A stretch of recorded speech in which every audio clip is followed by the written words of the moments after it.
quand vous regardez la situation économique et financière, moi je renvoie toujours à la lecture des bilans mensuels de la Banque centrale de Russie, qui me paraissent beaucoup plus parlants que n'importe quoi d'autre. Ça, c'est comme les rubriques nécrologiques durant la guerre d'Afghanistan, où on se rendrait compte des pertes immenses de l'armée rouge en Afghanistan, alors que officiellement tout allait bien et la vie était belle. Bon, alors en production de linceul, de sacs mortuaires, etc., on se rend bien compte qu'il y a un sujet. La Banque centrale de Russie explique aujourd'hui qu'elle est en banqueroute.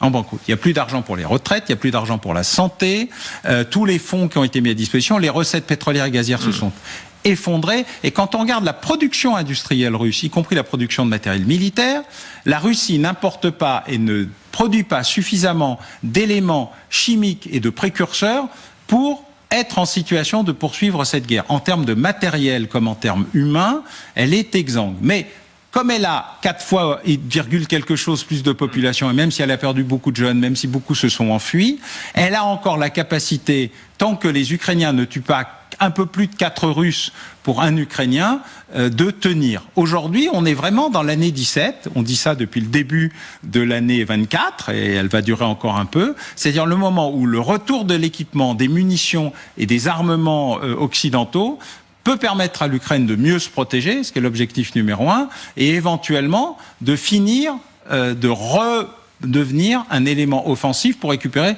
ce qu'elle est en train de perdre en quelques kilomètres carrés, parce que c'est très peu. Il faut faire attention que certains chiffres apparents de la bonne santé de l'économie russe sont trompeurs. C'est une économie qui a d'énormes difficultés. Oui, surtout que la Banque centrale de Russie ne le cache pas. La gouverneure de la Banque centrale a sauvé son pays pendant les 2 premières années de la guerre.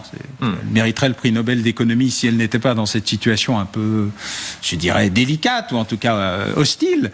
Mais aujourd'hui, la Banque centrale de Russie ne cache plus la situation extrêmement difficile des finances publiques russes. D'ailleurs, les impôts viennent d'augmenter massivement. Il y a des restrictions importantes sur toute une série d'éléments. Alors, vous savez ce que disait, je crois, Patrouchev, les Russes savent souffrir comme personne et donc c'est leur avantage, mais les Ukrainiens aussi. Et c'est ça la grande différence, peut-être, c'est que de ce point de vue-là, de résistance et de résilience, les Russes ont trouvé un adversaire à leur taille. Et ça les surprend, parce qu'ils pensaient vraiment cette guerre de 5 jours qui n'a pas eu lieu. Et tout ce qui dure est en fait une défaite récurrente de la Russie. La dernière offensive à Kharkiv est une défaite.